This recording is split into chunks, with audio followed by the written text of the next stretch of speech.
ಸ್ನೇಹಿತರೆ ನಮಸ್ತೆ, welcome to Karnataka job news YouTube channel. ವೀಕ್ಷಕರೇ, ಕಡ್ಡಾಯ ಕನ್ನಡ ಭಾಷಾ ಪರೀಕ್ಷೆ ಅನ್ನುವಂಥದ್ದು ನಿಮಗೆಲ್ಲ ಗೊತ್ತಿದೆ. ಈಗ CPC ರಿಕ್ರೂಟ್ಮೆಂಟ್ ನಡೀತದೆ, civil police constable recruitment. So ಅದರಲ್ಲೂ ಕೂಡ ಕಡ್ಡಾಯ ಕನ್ನಡ ಭಾಷಾ ಪರೀಕ್ಷೆಯನ್ನು ಬರಿಬೇಕಾ ಅನ್ನುವಂಥ ಒಂದು ಪ್ರಶ್ನೆ ಹಲವಾರು ಅಭ್ಯರ್ಥಿಗಳಲ್ಲಿ ಕಾಡ್ತಾ ಇರುವಂತಹ ಪ್ರಶ್ನೆ. ಸೊ ಆ ಪ್ರಶ್ನೆಗೆ ಉತ್ತರವನ್ನು ಈ ವಿಡಿಯೋದಲ್ಲಿ ಕೊಡ್ತೇನೆ. ವಿಡಿಯೋವನ್ನು ಕಂಪ್ಲೀಟ್ ಆಗಿ ವಾಚ್ ಮಾಡಿ. ವಿಡಿಯೋ ಸ್ಟಾರ್ಟ್ ಮಾಡೋದಕ್ಕಿಂತ ಮುಂಚೆ ನಮ್ಮ ಚಾನಲ್ಗೆ ಸಬ್ಸ್ಕ್ರೈಬ್ ಮಾಡಿಲ್ಲ ಅಂದರೆ ಕೂಡಲೇ ಸಬ್ಸ್ಕ್ರೈಬ್ ಮಾಡ್ಕೊಳ್ಳಿ ಮತ್ತು ಬೆಲ್ ಐಕಾನ್ ಕೂಡ ಕ್ಲಿಕ್ ಮಾಡಿ. ಸೊ ಪೊಲೀಸ್ ರಿಕ್ರೂಟ್ಮೆಂಟ್ ನಡೀತಾ ಇದೆ. ಸೊ 3900ಕ್ಕೂ ಹೆಚ್ಚು ಹುದ್ದೆಗಳ ರಿಕ್ರೂಟ್ಮೆಂಟ್ ನಡೀತಾ ಇದೆ.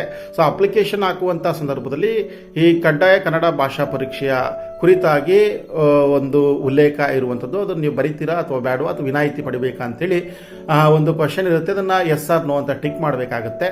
ಸೊ ಯಾರಿಗೆಲ್ಲ ರಿಲ್ಯಾಕ್ಸೇಷನ್ ಇರುತ್ತೆ ಮತ್ತು ಯಾರೆಲ್ಲ ಕಂಪಲ್ಸರಿ ಬರಿಬೇಕು ಅನ್ನುವಂಥ ಮಾಹಿತಿ.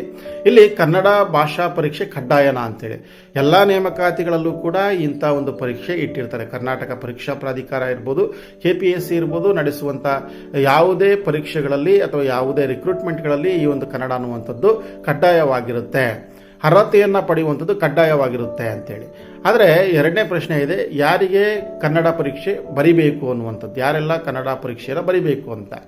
ಸೊ ಇಲ್ಲಿ SLC ಅಥವಾ 10ನೇ ತರಗತಿಯಲ್ಲಿ ಕನ್ನಡವನ್ನು ಪ್ರಥಮ ಅಥವಾ ದ್ವಿತೀಯ ಭಾಷೆಯಾಗಿ ಓದಿರದೇ ಇರತಕ್ಕಂಥವರು ಈ ಒಂದು ಕಡ್ಡಾಯ ಕನ್ನಡ ಭಾಷಾ ಪರೀಕ್ಷೆಯನ್ನು ಬರೀಬೇಕು. ಅದರ ಜೊತೆಗೆ ಯಾರೆಲ್ಲ ಕರ್ನಾಟಕದ ಹೊರಗಿನ ಶಿಕ್ಷಣ ಮಂಡಳಿಗಳಿಂದ ವಿದ್ಯಾಭ್ಯಾಸವನ್ನು ಪಡೆದಿದ್ದಾರೋ ಸೊ ಅಂಥವರು ಕೂಡ ಇಂಥ ಒಂದು ಪರೀಕ್ಷೆಯನ್ನು ಬರಿಬೇಕಾಗತ್ತೆ. ಅಂದರೆ Karnataka state examination board KSEB ಅಂತ ಏನಿದೆಯಲ್ಲ ಅದನ್ನು ಹೊರತುಪಡಿಸಿ ಬೇರೆ ರಾಜ್ಯದ ಬೋರ್ಡ್ಗಳಿಂದ ಏನಾದರೂ ನೀವು SLCಯನ್ನು ಮುಗಿಸಿದ್ರೆ ಅಂಥವರು ಕೂಡ ಈ ಒಂದು ಹುದ್ದೆಗಳಿಗೆ ಅರ್ಜಿಯನ್ನು ಸಲ್ಲಿಸಿರುವಂಥ ಸಂದರ್ಭದಲ್ಲಿ ಈ ಒಂದು CPC ಕಡ್ಡಾಯ ಕನ್ನಡ ಭಾಷಾ ಪರೀಕ್ಷೆಯನ್ನು ಬರೀಬೇಕು. ಹಾಗೆ ವಿನಾಯಿತಿ ಯಾರಿಗಿದೆ, ರಿಲ್ಯಾಕ್ಸೇಷನ್ ಯಾರಿಗಿದೆ ಅಂತಂದರೆ 10ನೇ ಅಥವಾ ತತ್ಸಮಾನ ಪರೀಕ್ಷೆಯಲ್ಲಿ ಕನ್ನಡವನ್ನು ಒಂದು ಭಾಷೆಯಾಗಿ ಓದಿ ಉತ್ತೀರ್ಣರಾಗಿದ್ದಂಥವರು. ಅಂದರೆ ನಿಮ್ಮ SLC ಮಾರ್ಕ್ಸ್ ಕಾರ್ಡಲ್ಲಿ ಫಸ್ಟ್ ಲ್ಯಾಂಗ್ವೇಜ್ ಪ್ರಥಮ ಭಾಷೆ ಅಥವಾ ದ್ವಿತೀಯ ಭಾಷೆಯಾಗಿ ಕನ್ನಡವನ್ನು ಬರೆದಿದ್ದರೆ ಅವರು ಮತ್ತೊಮ್ಮೆ ಈ ಒಂದು ಕನ್ನಡ ಪರೀಕ್ಷೆಯನ್ನು ಬರೆಯುವಂಥ ಅವಶ್ಯಕತೆ ಇಲ್ಲ.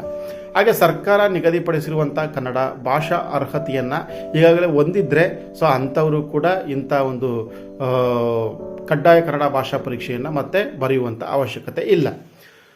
ಹಾಗೆ ಕನ್ನಡ ಭಾಷಾ ಪರೀಕ್ಷೆ ಹೇಗಿರುತ್ತೆ ಅಂತಂದರೆ ಇದನ್ನು ನಡೆಸುವಂಥ ಸಂಸ್ಥೆ ಕರ್ನಾಟಕ ಎಕ್ಸಾಮಿನೇಷನ್ ಅಥಾರಿಟಿ. ಸೊ ಪರೀಕ್ಷೆಯ ಮಾದರಿ ಬಂದುಬಿಟ್ಟು OMR ಬೇಸ್ ಇರುತ್ತೆ. 50 ಅಂಕಗಳಿರುತ್ತೆ, 50 ಪ್ರಶ್ನೆಗಳಿರುತ್ತೆ. ಎಲ್ಲ ಪ್ರಶ್ನೆಗಳು ಕೂಡ ಬಹು ಆಯ್ಕೆಯ ಮಾದರಿ ಪ್ರಶ್ನೆಗಳು. 1 ಗಂಟೆಯ ಪರೀಕ್ಷಾ ಅವಧಿ ಇರುತ್ತೆ. ಕನಿಷ್ಠ ಅರ್ಹತಾ ಅಂಕ 25, ಅಂದರೆ 50ರಲ್ಲಿ 25 ಅಂಕವನ್ನು ಪಡೆದುಕೊಂಡಿದ್ದೇ ಆಯಿತು ಅಂದರೆ ಸೊ ನೀವು ಇದರಲ್ಲಿ ಪಾಸ್ ಆಗ್ತೀರಿ, ನಿಮ್ಗೊಂದು ಸರ್ಟಿಫಿಕೇಟ್ ಜನರೇಟ್ ಆಗುತ್ತೆ. ಎಲ್ಲ ರಿಕ್ರೂಟ್ಮೆಂಟಲ್ಲೂ ಕೂಡ ಆ ಒಂದು ಸರ್ಟಿಫಿಕೇಟ್ ಇದ್ದರೆ ಸಾಕು, ಅದರ ಮೂಲಕ ನೀವು ವಿನಾಯಿತಿಯನ್ನು ಪಡಿಬೋದು. ಹಾಗೆ ಕೆಲವು ಇಂಪಾರ್ಟೆಂಟ್ ಇನ್ಫಾರ್ಮೇಷನ್ ಏನಂತಂದರೆ ಕನ್ನಡ ಭಾಷಾ ಪರೀಕ್ಷೆಯಲ್ಲಿ ಅರ್ಹತೆಯನ್ನು ಪಡೆದ ಅಭ್ಯರ್ಥಿಗಳನ್ನಷ್ಟೇ ಮುಂದಿನ ಹಂತಗಳಿಗೆ, ನೇಮಕಾತಿ ಹಂತಗಳಿಗೆ ಪರಿಗಣಿಸಲಾಗುತ್ತೆ. ಸೊ ಯಾರಿಗೆಲ್ಲ ಇದು ಕಂಪಲ್ಸರಿ ಇರುತ್ತೋ ಅವರು ಈ ಭಾಷಾ ಪರೀಕ್ಷೆಯನ್ನು ಉತ್ತೀರ್ಣ ಆಗಲೇಬೇಕು. ಹಾಗೆ ಪರೀಕ್ಷೆಯ ಅಂಕಗಳನ್ನು ಯಾವುದೇ ಕಾರಣಕ್ಕೂ ಕೂಡ ಅಂತಿಮ ಮೆರಿಟ್ ಪಟ್ಟಿಗೆ ಸೇರಿಸಲಾಗುವುದಿಲ್ಲ. ಕೇವಲ ಇದು ಕ್ವಾಲಿಫೈಯಿಂಗ್ ಅಂದರೆ ಅರ್ಹತಾ ಅಂಕಗಳು ಮಾತ್ರ ಆಗಿರುತ್ತೆ. ಗೆಳೆಯರೆ, ಇದಿಷ್ಟು ಕೂಡ ಕನ್ನಡ ಭಾಷಾ ಪರೀಕ್ಷೆ ಕುರಿತಾಗಿರ್ತಕ್ಕಂಥ ಮಾಹಿತಿ. ಸೊ ಸಿವಿಲ್ ಪೊಲೀಸ್ ಕಾನ್ಸ್ಟೇಬಲ್ ಹುದ್ದೆಗಳಿಗೆ ಅರ್ಜಿಯನ್ನು ಸಲ್ಲಿಸ್ತಕ್ಕಂಥವ್ರು ಈ ಪರೀಕ್ಷೆಯ ಬಗ್ಗೆ ಹೆಚ್ಚು ಜಾಗೃತವನ್ನು ವಹಿಸಿ ಅಂತ ಹೇಳ್ತಾ ವಿಡಿಯೋವನ್ನು ಆದಷ್ಟು ಶೇರ್ ಮಾಡಿ. ನಮಸ್ಕಾರ.